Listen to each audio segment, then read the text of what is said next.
I'm learning about me, finally. Things that, I don't know, I guess I hadn't noticed or, yeah. But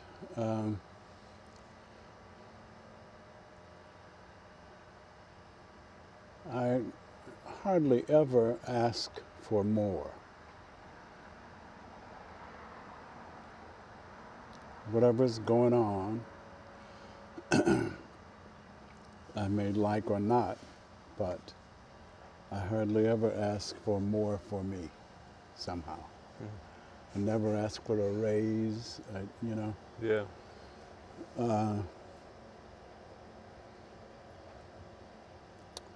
And And this is something you're just starting to like see as to an assumption. recognize, yes, as a tendency, at least.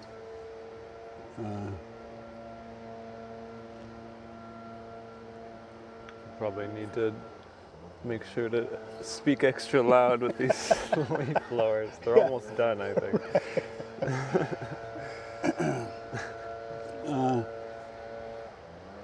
Yeah, so Is that that's what I've been thinking about, and that's the coming? uncertainty is whether or not I'll get the raise I'm asking for. Oh, and you asked for a raise, and that that recognition that you've assumed a position of not asking more, did that come before asking for a raise? After. So you asked for a raise, and then you were like, I don't think I've ever done what that. the hell? Yeah. And yeah, I don't know why that is. And anyway, so that I'm a little distracted. But and even this wasn't actually asking for a raise. Just briefly, we had agreed on a contract level and terms and all that, maybe 3 years ago, 4 years ago. Yeah. That contract was better than it had started out because after I got, had done it a couple of years, I could see where the holes were. Sometimes we could be in this class and the one tomorrow morning, and the yard where the one tomorrow morning is going to be had a stabbing, so that yard's down. So tomorrow morning's class isn't going to happen. Yeah. Under the old arrangement, we didn't get paid for that class because we didn't teach it. Although And you're just out of luck if you we're showed just up. out of luck. Yeah. So you started out with an arrangement that had some holes that just didn't take account Right, the and we fixed cost of the logistics. That got improved. Oh, yeah. Right, okay, And then COVID. And then COVID happened. When COVID which happened, switched it to just working by mail. right, correspondence course. Yeah. And then when we started, and then we were forced to become employees by the government. Nobody wanted to do it because it's too odd a situation to. By the government, not William James? No. Well, okay, this By, is I news think the to state me. of California. What was, yeah. This is because of a law.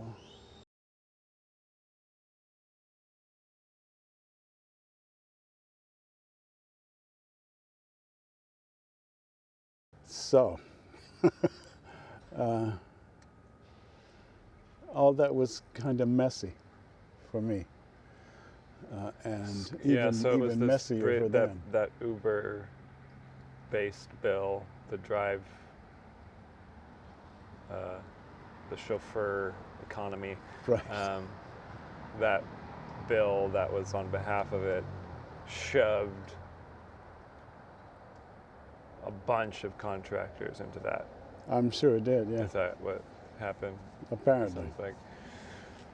Right. So. And they're like, you can't be a contractor because the man is going to fuck you. And we can't have that. Right. And we want to. And yeah, this is for your own good. Yeah, this is for your own good. The man is going to take advantage of you because he's a dirty. See, okay. It seems to me I remember hearing about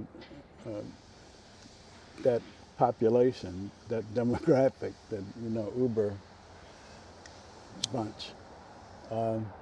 Seems to me I remember hearing them complain about it, or some of them complain about not getting. They didn't get sick time. They didn't get, yeah.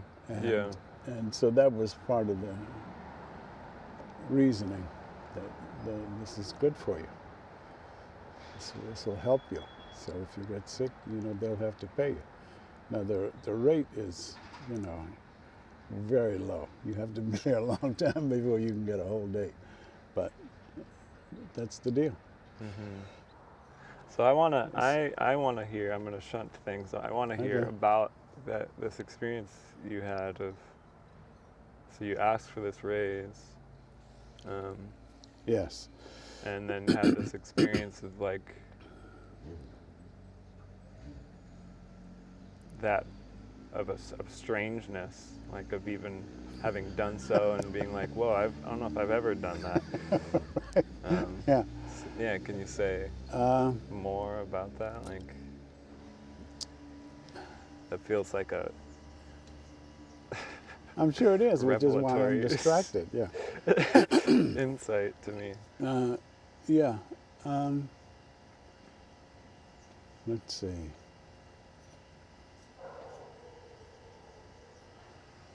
And I have been doing a lot of reverse analysis. Since then? Well, no, just in recent years, because I know I'm closing in on it, so. Closing in on the singularity. On the singularity and and whatnot, and I'm really looking forward to the whatnot, frankly. Yeah. Yeah. So.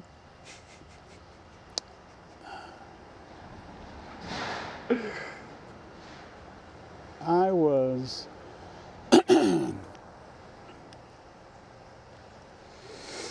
I guess I've always been kind of reticent in a way, and I really think, and it sounds crazy to me, but I really think it was because when I was little, 50s, 1950s. 50s, early 50s. Early 50s. When I was 7, 8, 9, 10. Early grammar school, say from 5 on, kindergarten on. My wonder years. I was a good student, and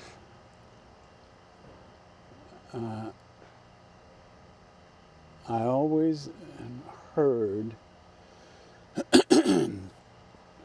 that, and sometimes not so much when they were talking to me, but talking about me, like teachers and other adults and parents and. Yeah.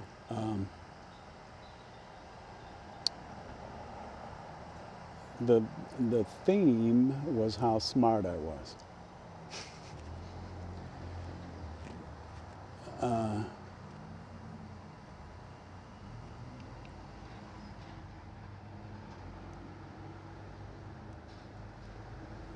When I was a child, say after, I don't know, 11 or 12, something like that. Well, here. When I was in 6th grade, we were gonna, we had IQ tests. And So we're talking 56 or Yeah. 7. I don't know if I've ever taken one. Huh? I don't know if I've ever taken an IQ test. Yeah, Doesn't you seem as haven't, big. you haven't missed much. Yeah. Okay. Yeah. But 6th grade, you took we took IQ one in test. 6th grade. Everybody did it at the same time. We had known it was coming. The great judgment. The great judgment, right? All right, 6th grader, what do you got? Yeah, you're up. Are you fit? And I don't want to drag this out. Well, you're good.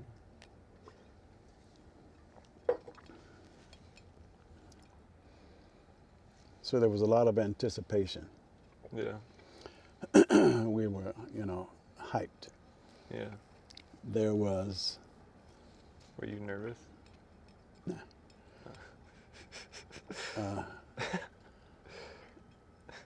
I was kind of excited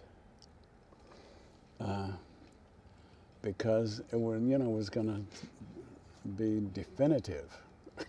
Somehow this. Yeah. We'll know. And there was a lot of competition, as there is. Yeah. And there were probably 5 or 6 of the smart kids. And we talked about it.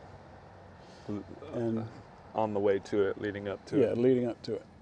Anyway, this is way too long. I got the highest score. Okay. From then, my initial assumption, if I walk into a room, my assumption was that, after that, I figured any place I went, I was likely to be the sharpest one there. Based on the percentages they had told us. Yeah, okay. It became this new objective part of your identity. Yeah, not of, it wasn't an achievement. It wasn't. It was just like a fact. It was a fact. As far as that, yeah, Right. yeah. And based in that system, it was a fact. Yeah. And so there are some kinds of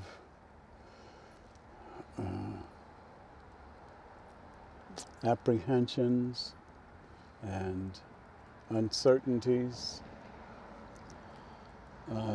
that I don't have. I never thought about them. I didn't know they were missing. Mm-hmm.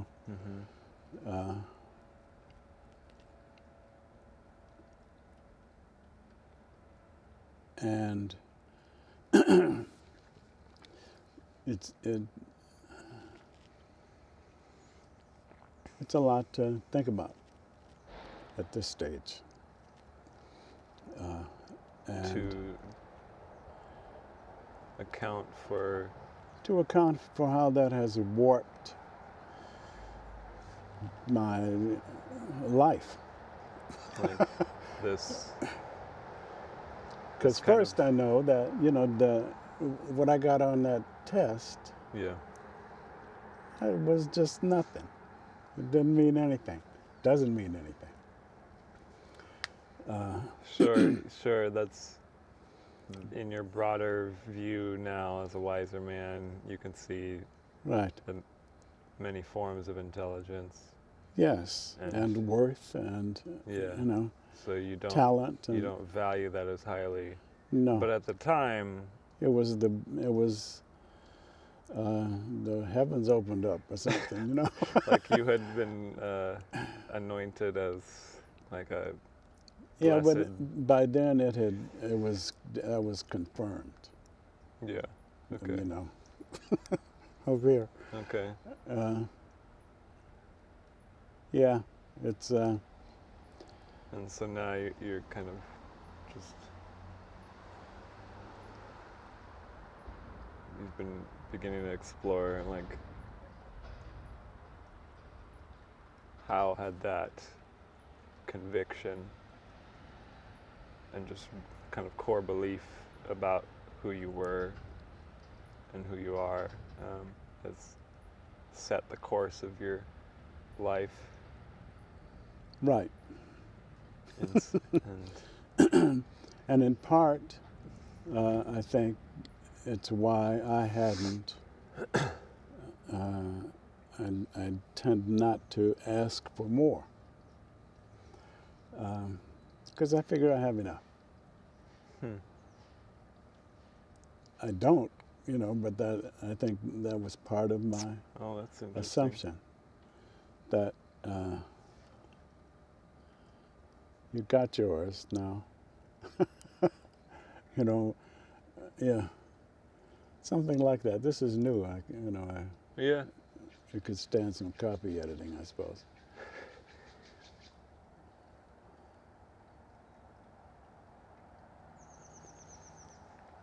Yeah, life's real interesting, I'll tell you.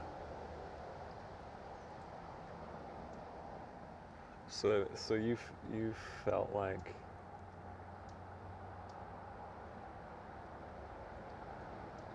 you had like a basic worthiness was confirmed, like a basic just value Yeah, of kinda, yourself right. was like instantiated and confirmed, and so you feel like because of that, and with that came a confidence about yourself intellectually, Mm-hmm. and part of you was like you've like you've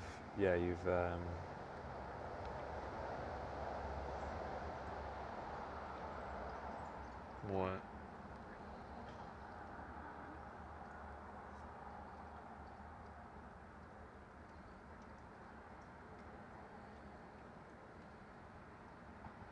what more could you ask for in some sense? Right. I think Mm-hmm. because so much of it seems like people's experience still and throughout history has been like just how can we get to a point where we're not like suffering, how can we get to a point where we're not totally anxious.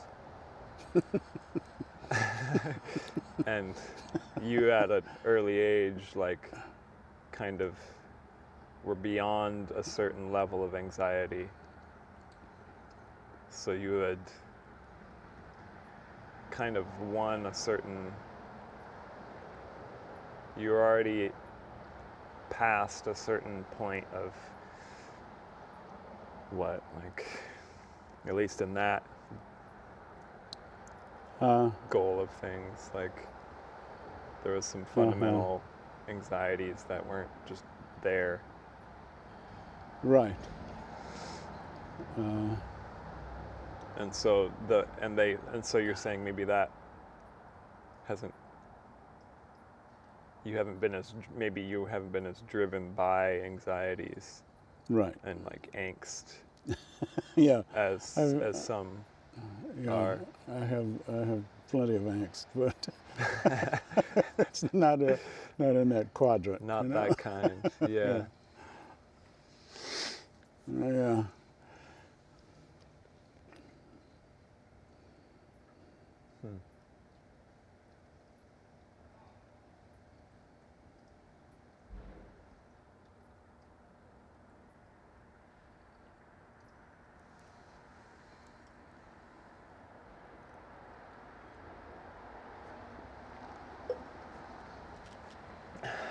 Yeah, it's very interesting. It's very interesting. I to me there's a very clear parallel with my own experience, in that I have felt a certain basic competence from a very early age, and Mm-hmm. Um, I think I've shared and probably picked up on that from you as well, like shared in that experience of being like,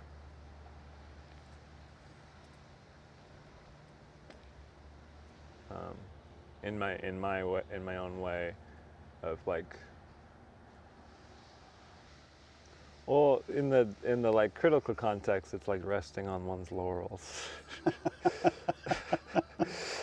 And what's bad about resting? Well, We all need to rest. it's true. It's true. It's true, and it's very true. It's very true. Yeah. It's a in the sleep context, it's the third of your life.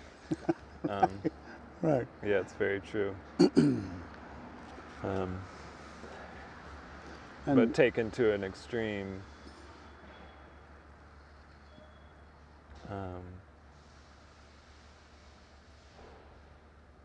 well, for me, and it sounds like for you too, it's been an assumption. It's just like an unquestioned Right. position of not asking for more for yourself. Right. And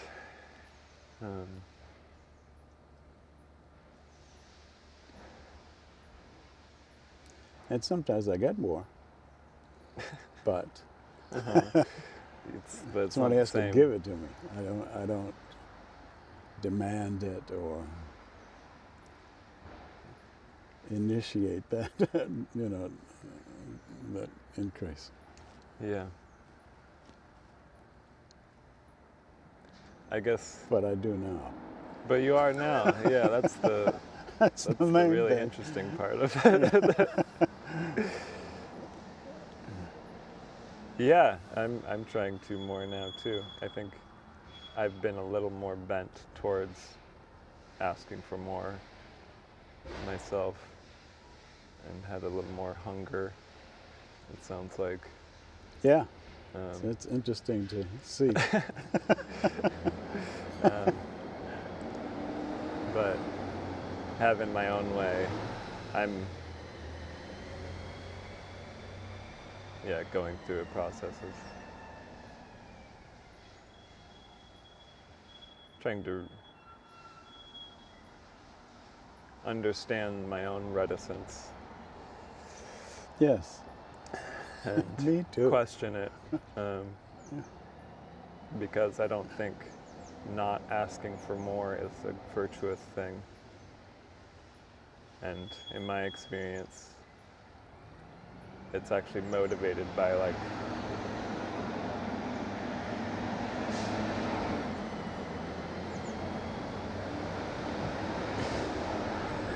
it can often, not asking for more for me has been motivated by like a sense of assumed guilt about ambition and about Right. personal glory and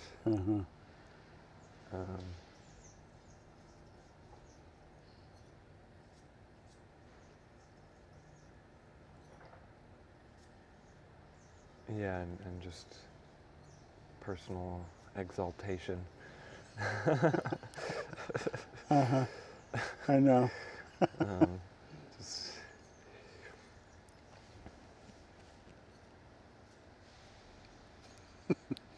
That big loud truck that just went by. On the side it said "Think green," so it's okay. what does that mean to you? Why do you? That this big, ugly, loud contraption, and I mean now I was thinking about compost, and this was a garbage truck. I don't know what he was hauling, but every year Chico hauls away leaves and other yard waste and takes them out by the airport to make compost, apparently. Okay. So all those nutrients that came from Chico soil are hauled away, pulled out, inevitably. And I suppose it would make some sense to get as much compost as you do, based on your contribution. So then we could get compost from there and Deliveries of compost. maybe, yeah, to restore the soil. But It's a cool idea. thinking, as long as you say you think green, it's okay. You mean just as far as the slogan goes? As a slogan, It's a flag. right? I am on the side of the good. Yes.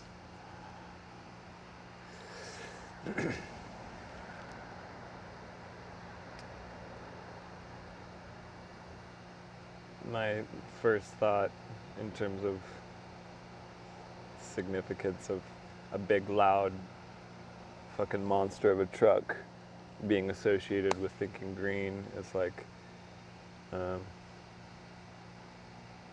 that there's a truth to it, like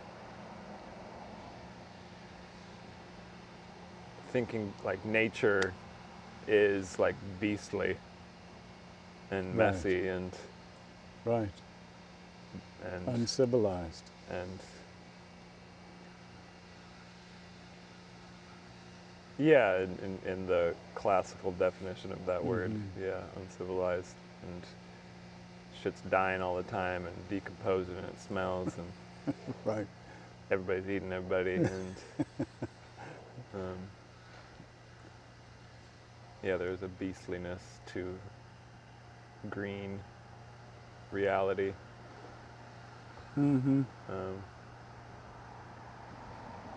Which I think is also probably not acknowledged, like, because most of the time people who are waving that flag of being green are like very soft. Yes. and myself included, like I've been a part of that world in ways, and comes with this whole mindset of not doing harm, ahimsa, Right. minimize impact, but then those people and that ideology ends up being the loudest at the same time.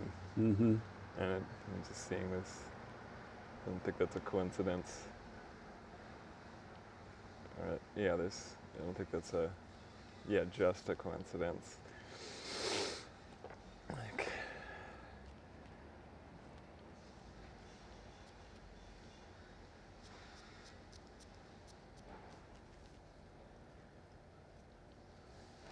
yeah, like trying to be green is getting equated with like minimizing and being equated with reticence, restraint, which I think is a part of it, but you can't, but then it ends up being the loudest because you can't help but make noise. And it turns out actually nature, the thing that we're ecologically minded worship, is loud as fuck. And all over the place and beastly, and there's just a kind of, I think, conflict there, or a contradiction in approach. So I'm going back to your story of asking for a raise, and and part of why that's so interesting to me is I think that's a very common thing amongst men in this time, in this age of like a reticence, like an assumed reticence and an assumed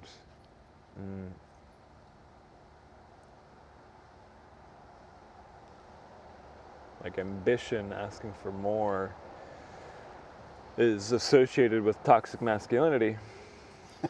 Yeah, And since Tuesday. and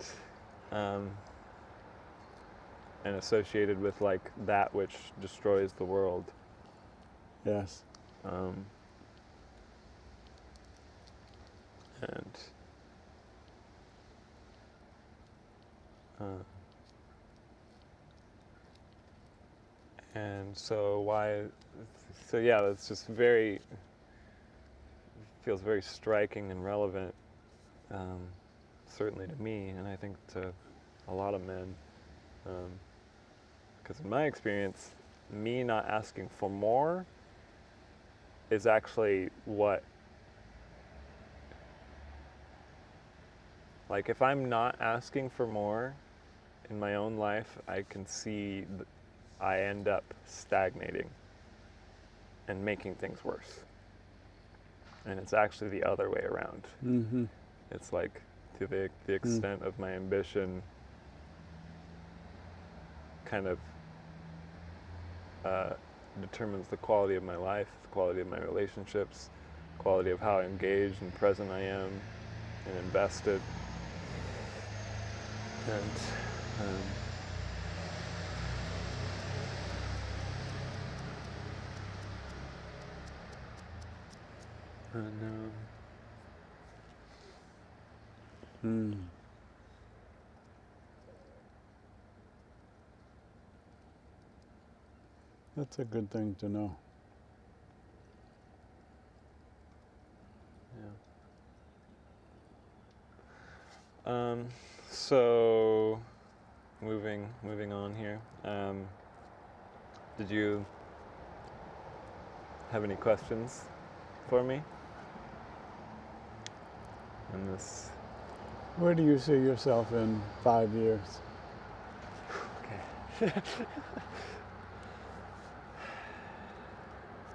That's a good question. At, roughly middle age. Is that middle age? Well, I don't know. 35? 40? Well, 35. 70, 80, huh? Well, what time period are we talking? Are we talking 5 years, or are we? Yeah, 5. Okay.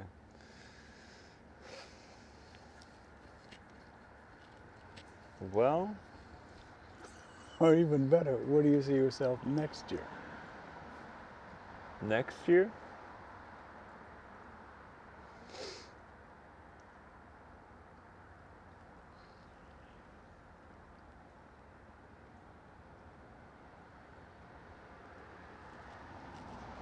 A year from now, gosh. Well, a lot is up in the air right now for me. That's good. Yeah. But a year from now,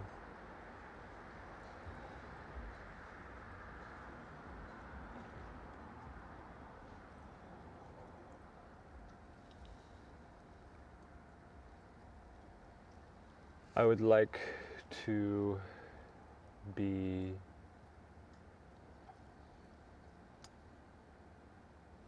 DJing ecstatic dance regularly. And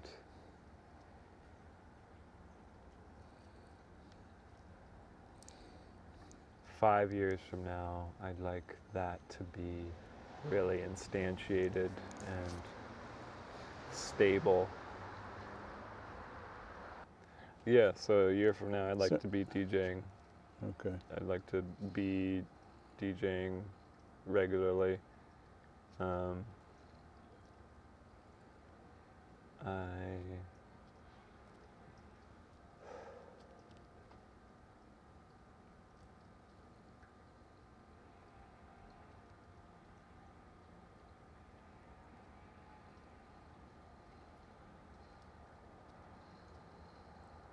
would like to be certified as a piano technician a year from now, or working towards it, close to it.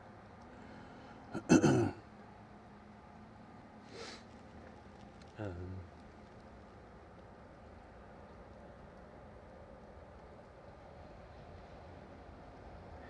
I would like to be really regularly putting out songs on a more consistent basis.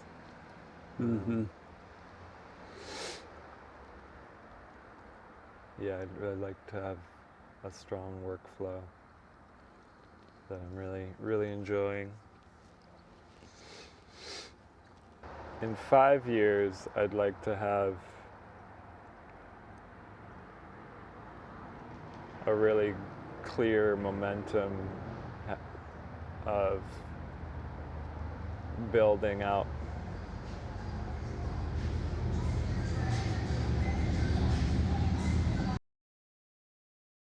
I'd like to have a really clear plan in action over the course of these next 5 years for just building my wealth and investing. And good idea. Yeah, I've got like some very basic investing happening, and I want to have that way more fleshed out and in action. Do you have an 5 IRA? years. No, from what I can tell, I'm not going to do that. No. It sounds like that's low end. It's low end. Yeah. It sounds like yeah.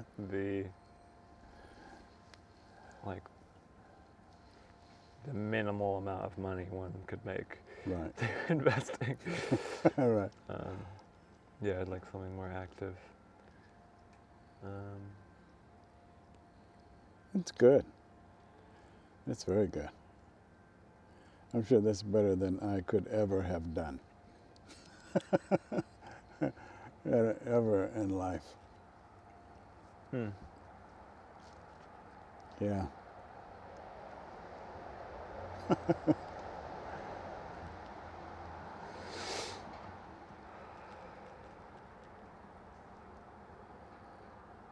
Well, I don't know. I mean, you've assumed that. Well, right. As revealed, I have. Yeah. As you've recognized, you've certainly assumed that.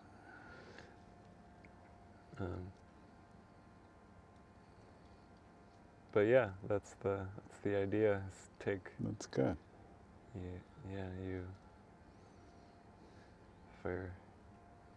You laid the groundwork for us, for your sons, to go beyond and go as far as we could. And I'm gonna do that. Try and outdo myself. That's the idea. Yeah. And I had a 10-year idea this morning about just family. Like, by 40, I want to be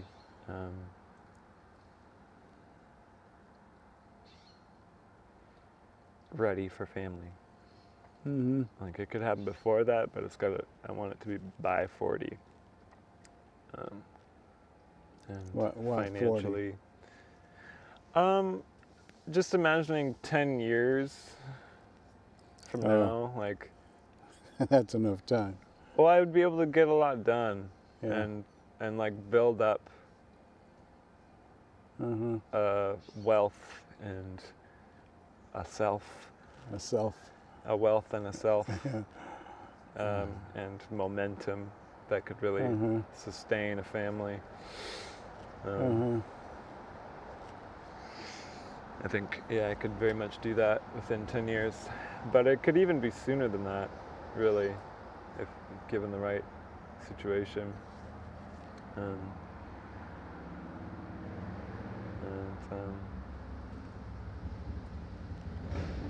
Well, you're in a good spot. You know. Yeah, it's open. It's open. It's open. I've got a good momentum going. Right. yeah, and this is still the beginning. Feels like it. Yeah. Maybe we could, in the spirit of where we started, we could just consider the question, like, in terms of asking for more, like, what's something, Dad, that if you were in this new time of asking for more, and what else would you ask for? What would you like to? What would you like more of? A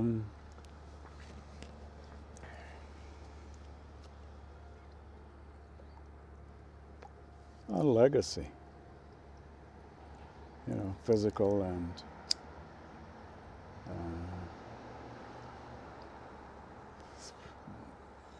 literary, physical and literary. Just more in your body of work. Right. But I don't need anything in particular. Well, I'm going to challenge you on that because we started this conversation with you saying, like, acknowledging that you literally just assumed that. Right. Yes. This is true. And I do too, which is why I have, in my own ways, why I'm pushing that question. That's all in the past now. It's what I used to do. Yeah, that's how right. I used to be. That's right. That's right.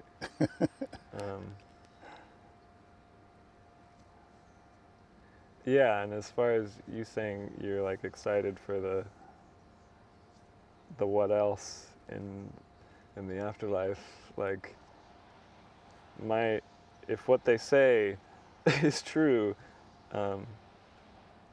the issue of asking for more, that's not going to go away. No, you're right. No. And and reticence, like these issues aren't going to go away. And so, like,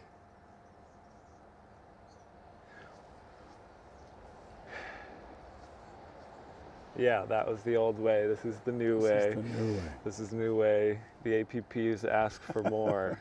Yes, more. Of life and of themselves because they want it. Right, and that's the only reason. So, is there something that you've had?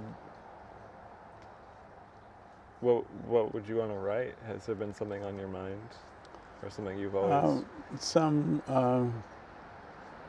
Probably a play. I think I've heard you say that. Yeah. Yeah, I'm interested in the form, and I've read a lot of plays and seen a lot of plays, and so yeah, the play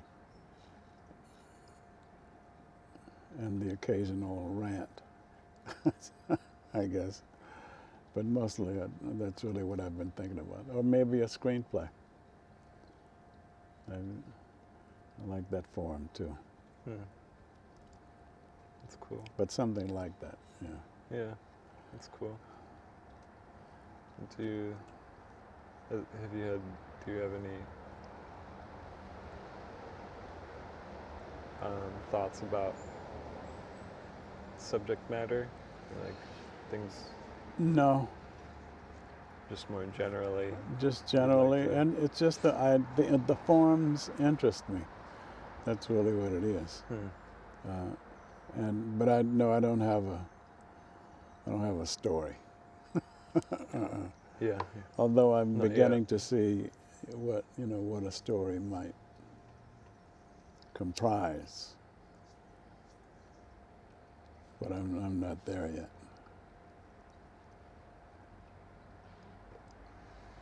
I told you I had some mystical experience, and So a friend of yours had a trippy experience that she messaged you about right. one day. Do you want to Well, tell just it, or should I? go ahead. You tell. Yeah.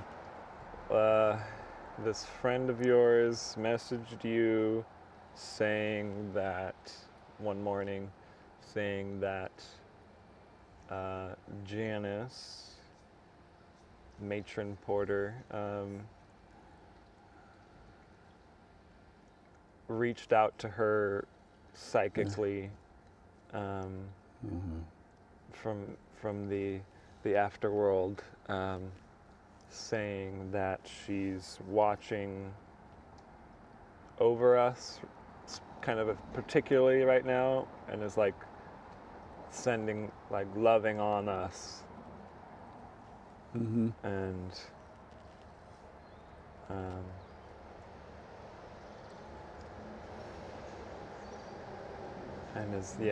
is a big part of Janice's mind in the metaphysical is on us right now, according to this lady. Mm-hmm. She told you that, and she's like, just let you know, Yeah. Right. got this Yeah.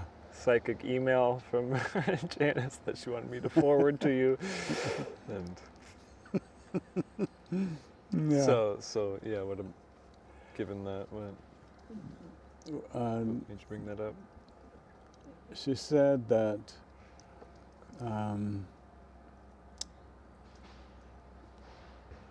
if we, two things about from Janice.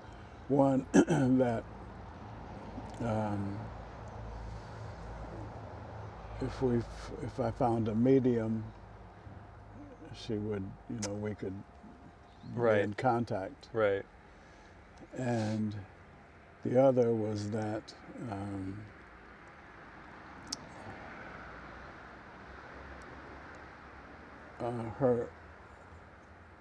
her after death, or wherever she was. I mean, it wasn't really all that explicit, but the message was, it's much better than I thought. Her situation now is It's much way better than better. that. Yeah, or the afterlife, or I don't know what we would have to call it. This is a message your friend got. Yes. That's cool, Yeah. because a week after Mom passed, I got my own psychic email from her saying, it was this very, like, ringing thought of, it's so much more than I even expected. Yes. So that's cool. Yeah.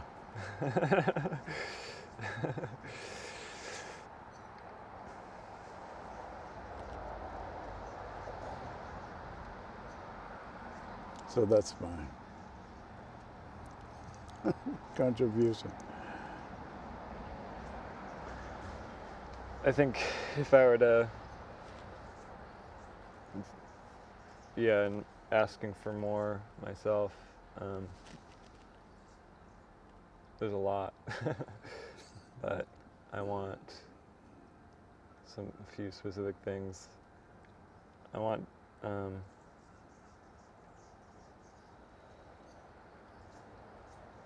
some deeper friendships in my life, and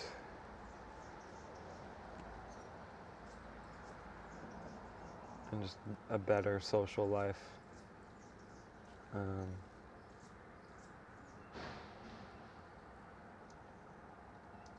I want to What's better? just more active and meaningful, and deepening, a sense of things deepening with my friends. I've had a lot of friends over the years and friends groups that have just, like, fallen away. And I'm kind of figuring out who my friends are, and I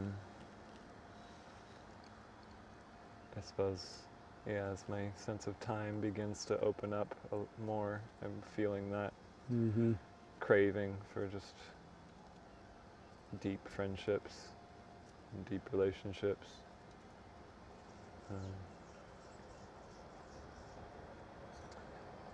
So that, and fundamentally asking for more I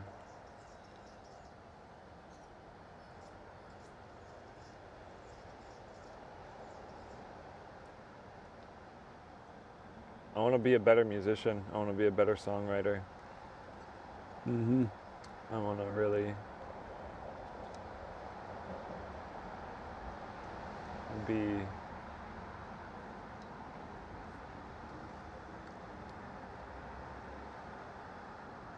I want to grow as a composer. I want to grow as a songwriter and grow in my ideas, grow in my work ethic, and grow in my pleasure in it, like my excitement. That would be good. I want more artistic devotion and excitement in my life. And so does the devotion mean a committed time or what? practically, yeah, more committed time and more devotion to being interested, and more devotion to my growing my ability to conjure and execute ideas. And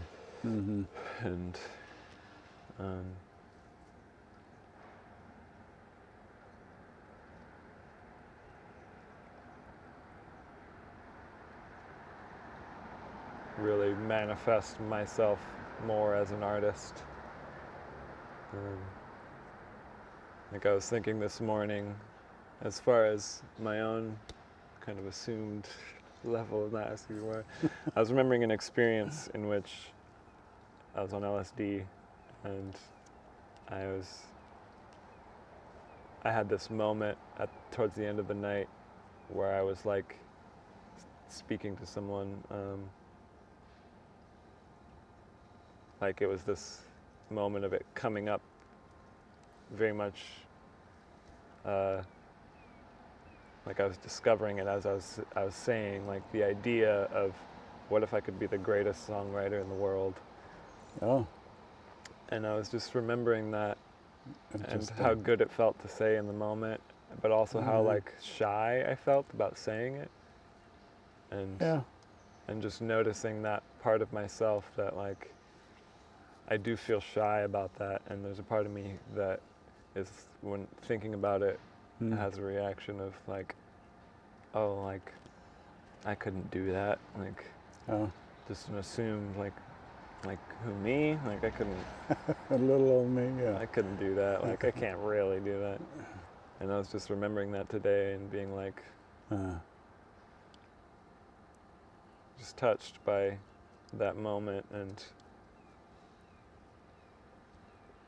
remembering, feeling the shyness of it and just seeing like, oh yeah, I do feel shy about that idea. But it is an idea that like I want. Well, yeah, at least you admit that. No. Yeah, I'm happy to admit it now. Yeah. So, if I were to ask for more, it's to take that to be more daring about thinking that I could with the right attitude and conviction and work. Right. That I could do it. And mostly work. Well, it is work, yes, clearly. lots of work, but it's also like, it's the attitude. It's like what's underneath that, like the ideas underneath that actually could happen, that it's good that I actually consider it and try to do it. It's not like a foolish thing, or like maybe it is foolish, but that doesn't matter. I guess that's me saying, like, I think so much of it is attitude. Like a lot of it's work, but maybe more of it's attitude, you know? Like, Well, yeah, and then I see what you mean, and like that's what makes the work granted, possible. oh yes, no Yeah. question about it. Yeah. It's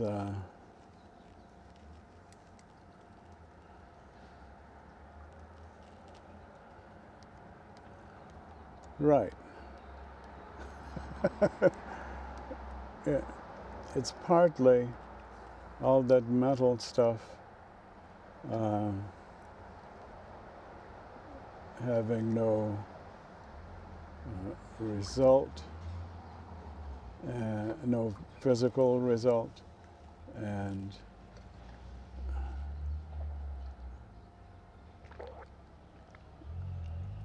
being able to go through all those mental and emotional, changes and thoughts and stuff with no work involved. You could do all that, but if you don't do the work, the rest doesn't count. Of course. And there are, necessary things to get to it, granted. But a lot of us go through all that and then start the work and then it peters out, because the work is hard. Yeah, and that's why a regular encounter, Yeah. a regular renewal of the vision is needed. Mm-hmm. Regular renewal of that dream. Mm-hmm. Especially if you haven't gotten to the work yet. Sure, but I think I'm beginning to see in my own life that, like, they go hand in hand. Like, Yeah, they do. Yeah. Dance between the work and the dream, and the work and the dream.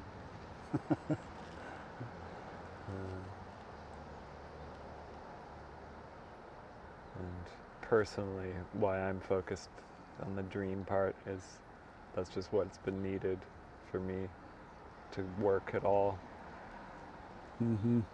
Because I have a basic ability to throw down and seriously focus when I have a dream in mind. And when I don't, like, Right. I can do nothing. But yeah, always time to come up with a new dream. Can come up with a new dream any day. Just takes a deciding to do so, wanting to. Yeah, and then it ain't always easy to open up enough.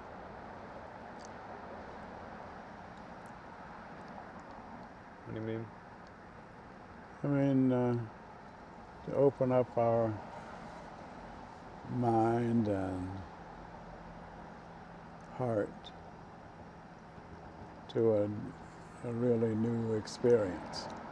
Might not show up, but you have to be willing to at least try to look with new eyes, in a way.